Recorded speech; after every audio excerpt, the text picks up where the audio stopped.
नमस्कार दोस्तों, मैं जितेंद्र बोहरा आपका स्वागत करता हूं फिर क्या हुआ के एक अगले एपिसोड में। आज का एक स्टोरी टेलिंग एपिसोड है और आज ये कहानी मुझे भेजी है प्रवीण जी ने, जो कि एक होटल के मालिक हैं। प्रवीण जी बेसिकली रांची बिहार से। उन्होंने मुझे एक कहानी भेजी और एक आप बीती बताई अपने ही एक डिलीवरी बॉय की, जो कि उनके डिलीवरी बॉय के साथ हुई थी और जो कि बहुत ही भयावह घटना है। आप हमारी स्टोरी में बने रहिए और पूरी स्टोरी सुनिए और आपको जो भी महसूस हो आप लाइक कीजिए, अपने विचार कमेंट्स में लिखिए, हमारे चैनल को सब्सक्राइब कीजिए, दोस्तों के बीच में शेयर कीजिए ये चैनल, क्योंकि हम हर हफ्ते इस तरह की स्टोरीज लेकर के आते हैं जिससे आप या आपके कई सारे दोस्त एक सबक सीख सकते हैं। तो कहानी शुरू करते हैं। ये कहानी है प्रवीण जी की, जो कि एक होटल के मालिक है। अक्सर क्या होता है, जब गांव में से कोई एक लड़का सफल हो जाता है या अपना खुद का बिजनेस खोल लेता है, तो वो गांव के दूसरे लड़कों को भी अपने साथ काम धंधे पे लाने के लिए शहरों की तरफ ले आते हैं। ऐसे ही रांची की मेन सिटी में इनका होटल है और ये अपने गांव से कुछ लड़कों को अपने साथ ले आए। कुछ लड़के इनके दूर के रिश्तेदार थे और कुछ लड़के इनके गाँव के पहचान के, क्योंकि ये चाहते थे कि हमारे गाँव में जो लड़के हैं जिनके पास कोई धंधा नहीं है, कोई व्यवसाय नहीं है, रोजगार नहीं है, मैं उनकी मदद करूं। तो यही सोच करके प्रवीण जी कई सारे लड़कों को लेके आए थे। उनमें से एक बहुत ही प्यारा लड़का था जिसका नाम था मगन। मगन इनका दूर का रिश्तेदार था। अक्सर गांव में क्या होता है कि जितने गांव वाले होते हैं कहीं ना कहीं एक दूसरे के रिश्तेदार होते हैं, दूर के, पास के, इस तरह के। तो जो मगन था वो प्रवीण जी का दूर का रिश्तेदार था। मगन कुछ ज्यादा पढ़ा लिखा नहीं था, कुछ 7वीं 8वीं तक ही पढ़ा था, तो उसको हिसाब किताब का काम नहीं आता था। और होटल में अक्सर प्रवीण जी उसे छोटे छोटे काम दिया करते थे, जैसे बर्तन धो लेना या टेबल साफ कर लेना, या फिर वो कहते थे कि शेफ के साथ खड़े होकर के खाना कैसे बनाते ये सब सीख। तो ये बात है कुछ दीपावली के आसपास की। अब दिवाली में क्या होता है कि अक्सर लोग छुट्टियां लेकर के अपने अपने घर जाते हैं। तो हुआ यूं कि 80% स्टाफ छुट्टी पे था और होम डिलीवरीज की कॉल आ रहे थे। शेफ इनका खाना बना रहा था और लड़के दे करके आ रहे थे। तो एक पॉइंट पे क्या हुआ कि ऑर्डर्स इतने ज्यादा आ गए कि डिलीवरी बॉय कम पड़ गए। तो इन्होंने प्रवीण जी के पास एक ऑर्डर आया नॉनवेज का खाने का। प्रवीण जी ने कहा कि भैया मेरे पास अभी कोई डिलीवरी बॉय तो है नहीं, थोड़ा सा टाइम लगेगा, लेकिन जो सामने पार्टी थी उनको कहीं जाना था, शायद उनका कहीं जाने का प्लान था खाना खाने के बाद। तो उन्होंने कहा नहीं हम ज़्यादा वेट नहीं कर सकते, और वो रेगुलर कस्टमर थे प्रवीण जी के। तो उन्होंने एक ही ऑप्शन देखा, उन्होंने कहा ठीक है मैं एक लड़का भेजता हूँ, और ये लड़का था मगन। मगन ने खाना पार्सल लिया और एड्रेस पे चल गया। अब ये प्रॉब्लम थी कि मगन को अच्छी तरह से पढ़ना नहीं आता था, रात का टाइम था, तो वो जो नॉनवेज खाना था वो लेकर के मगन एड्रेस पे पहुंचा। लेकिन क्या था कि वहाँ क्या होता ना अक्सर कि लोग विंग्स में या सेक्शन होते हैं 1 2 3 4 5 6, इसमें फंस जाते हैं। तो मगन था वो थोड़ा सा दिशा भ्रमित हो गया, एड्रेस से भटक गया। तो हुआ यूं कि मगन उस एड्रेस पे पहुंचा, लेकिन उसके बाद मगन गायब हो गया। मगन एकदम गायब हो गया। सामने से पार्टी का जिन्होंने खाना ऑर्डर किया था उनकी कंप्लेन आने लगी कि भाई हमारा खाना कहाँ है। तो प्रवीण जी ने कहा कि मैंने लड़का भेजा था। उन्होंने मगन को बहुत लाइनअप करने की कोशिश की, पता करने की कोशिश की, लेकिन मगन का कोई आता पता नहीं। समझ ही नहीं आया कि मगन ऐसे अचानक से कहां गायब हो गया। अब इनके गार्डियन जो थे गांव वालों के, ये प्रवीण जी ही थे। तो इन पे काफी प्रेशर था कि अगर बच्चे को भगवान न करे कुछ हो जाए, और तो नाम बहुत खराब होता है गांव में, और अक्सर छोटे गांव में ना नाम बहुत जल्दी खराब हो जाता है। तो रात को इन्होंने बहुत देर तक लाइन अप लेने की कोशिश की, मगन के फोन पे कॉल भी किया लेकिन उठाया नहीं। तो उसके बाद उन्होंने किसी और लड़के को वो ऑर्डर फिर से रिपीट करवा करके वहां भेज दिया, लेकिन मगन का कोई अता पता नहीं था। 10 बज गए, 11 बज गए, 12 बज गए, 1 बज गए, होटल बंद करने का टाइम आ गया, लेकिन मगन से कांटेक्ट नहीं हो पा रहा। प्रवीण जी बहुत घबरा गए। प्रवीण जी रात को दुकान बंद करने के बाद बाइक से निकले पता करने के लिए कि क्या हुआ, लेकिन मगन का कुछ पता नहीं चला। उन्हें लगा कि शायद मगन काम से खुश नहीं था तो दुकान छोड़ करके भाग गया। तो उन्होंने मगन के माँ बाप को कॉल करके बताया कि भाई आपका बेटा तो पता नहीं कहाँ चला गया है और ना फोन उठा रहा ना कुछ। तो बात यह है कि कहा कि 24 घंटा इंतजार कर लो, उसके बाद एफआईआर करते हैं। सब राजी हो गए, कहाँ चला गया, कोई कहाँ गायब हो गया। फिर हुआ यूं कि फिर ये हुआ कि अगली सुबह जब दुकान खुली, प्रवीण जी आए 11 बजे, 10-11 बजे अपनी दुकान पे आए। तो सबसे पहले पूछा मगन कहाँ आया, क्या वो आया? तो मगन नहीं आया था। अब यहाँ पर प्रवीण जी को स्ट्राइक हुआ कि क्यों ना मैं खुद जा करके मगन के कमरे को उसे देखूं। मगन ने अलग से कमरा लिया हुआ था, थोड़ा रिजर्व टाइप का बन रहा था। तो फिर प्रवीण जी गए मगन का रूम देखने के लिए, एक लड़के को अपने साथ ले जाकर। दोनों ने दरवाजा खटखटाया। ताज्जुब की बात यह थी कि दरवाजा अंदर से लॉक था। अब जब दरवाजा अंदर से लॉक था तो ये समझ में आ गया कि भैया अंदर कोई तो है। तो काफी वायलेंटली, बहुत जोर जोर से इन्होंने दरवाजा खटखटाया। अरे भाई मगन, अंदर हो? अंदर हो तो दरवाजा खोलो यार, तुम्हारी चिंता हो रही है, तुम्हारे माँ बाप तुम्हें बहुत याद कर रहे हैं।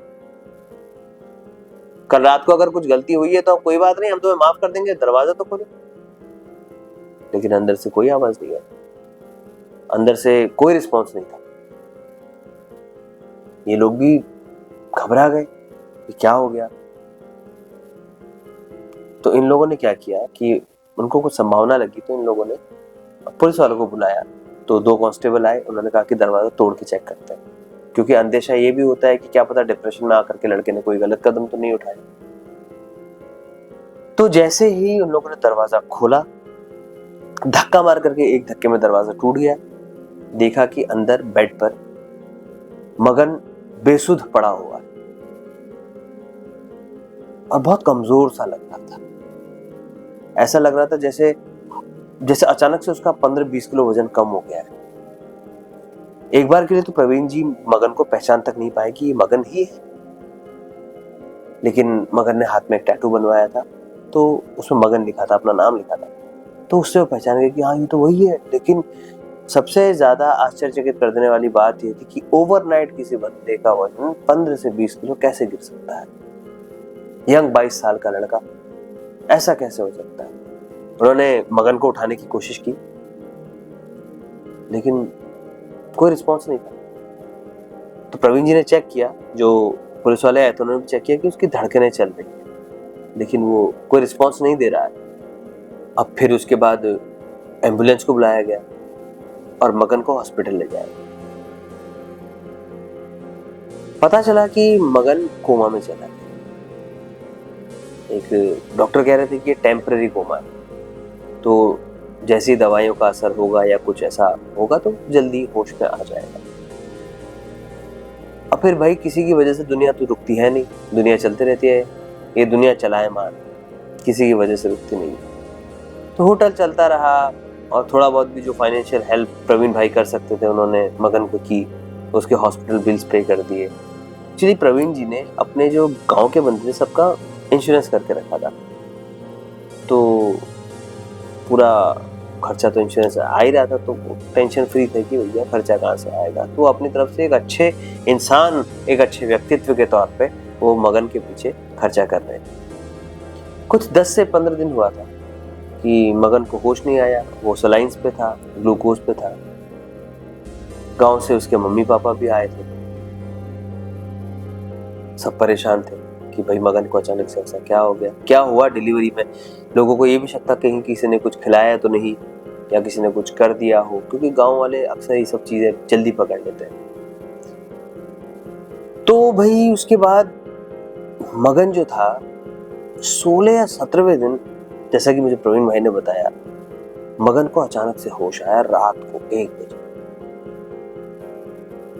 उस समय मगन का एक दोस्त था, वो कहते ना, हम अगर कोई बीमार पड़ जाता है तो साथ में वो लोग बैठते हैं, हॉस्पिटल में आपके साथ बैठते हैं आपका ध्यान रखने के लिए। तो वैसे ही उसका दोस्त आधी नींद में बैठा था और अचानक से मगन की आंख खुली। और जो दूसरा लड़का था, इस बारे में बताना चाहता हूँ, ये भी होटल में ही काम किया करता था, लेकिन दिवाली पे छुट्टी पे गांव गया हुआ था, मगन नहीं गया था। तो जो मगन था, अचानक से 1-1:30 बजे उसकी आंख खुली और वो जोर से चिल्लाने लग गया। पूरा हॉस्पिटल स्टाफ इकट्ठा हो गया। उसके दोस्त ने कहा कि अचानक से उठ के चिल्लाने लग गया है। लोगों में खुशी की लहर भी थी, ये जानकर कि भाई जो लड़का है कोमा से बाहर आ गया, लेकिन इसकी मेंटल स्थिति किसी को ठीक नहीं लगती। वो रात तो काफी शोर शराबा था, काफी लोग आए थे, उसके मम्मी पापा आए, सब नॉर्मल था। अगले दिन क्या होता है कि दिन में तक सब ठीक था, तो जो इसका दोस्त था, इसने मगन से अच्छी खासी बातचीत की, पूछा सब क्या हुआ कैसे हुआ, सब पूछा। जैसे ही शाम हुई, शाम को इतना एक चाय ब्रेक टी ब्रेक लेने के लिए इसके मम्मी पापा गए थे होटल पे, ताकि क्योंकि प्रवीण जी ने कहा था कि लड़के को कोई भी खाने की जरूरत होगी तो मेरे यहाँ से जाएगा, आप चिंता मत कीजिए।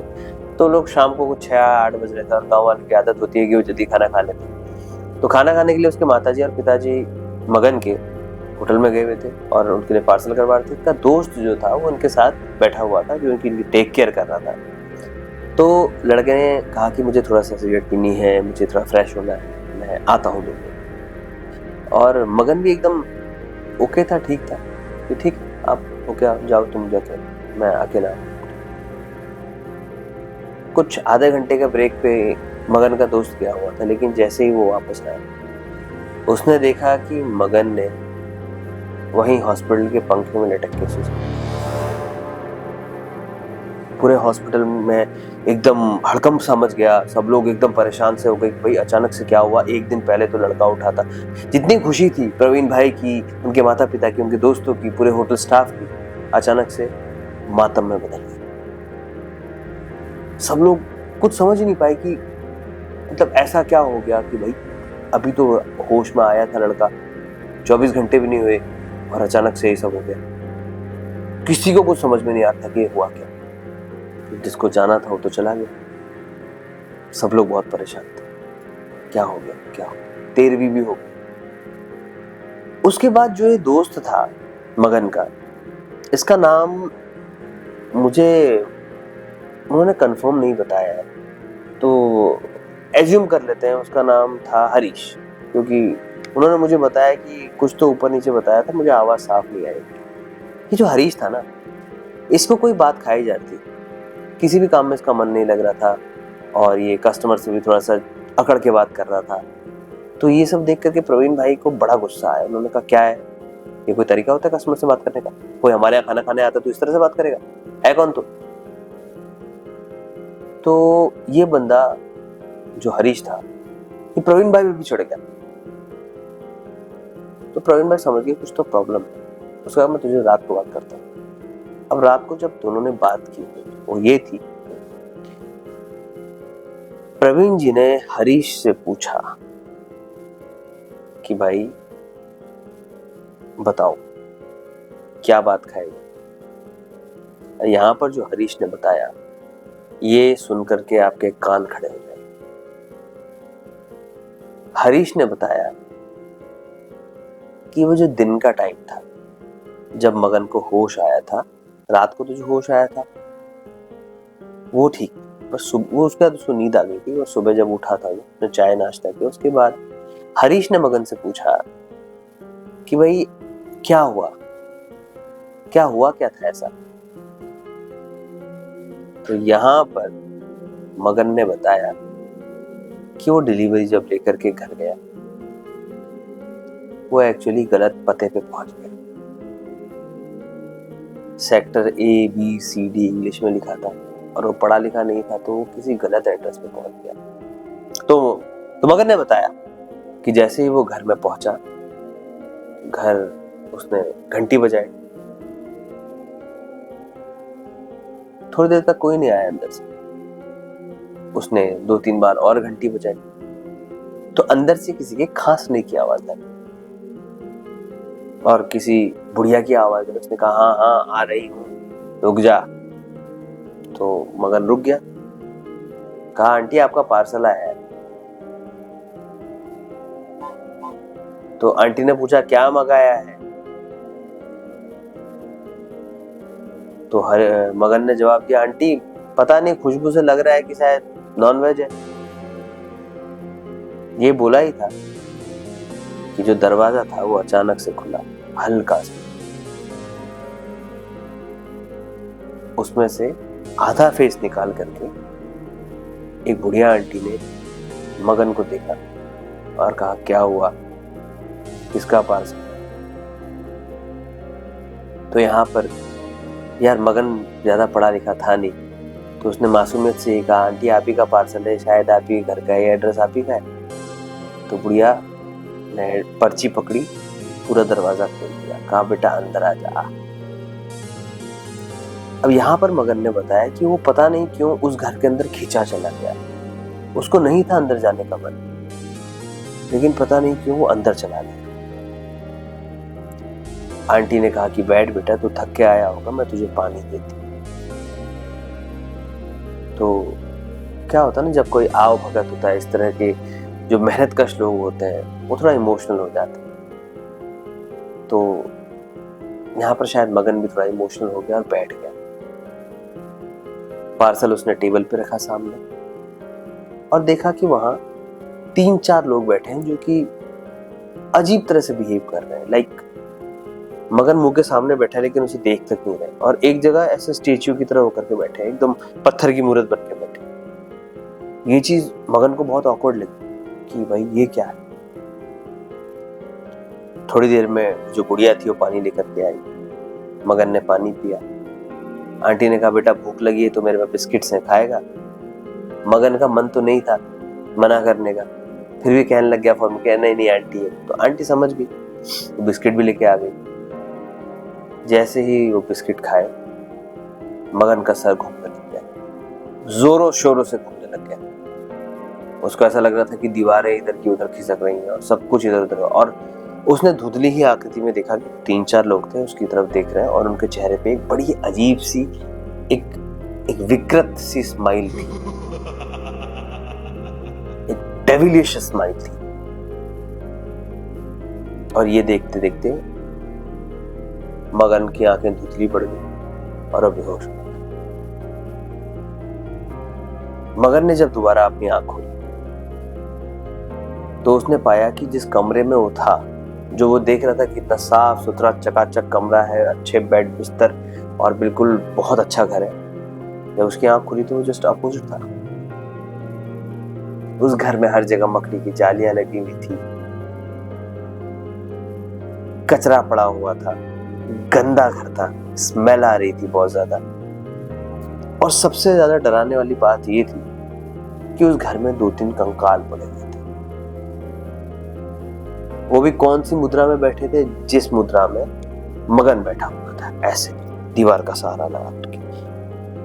ये देख करके मगन एकदम घबरा सा।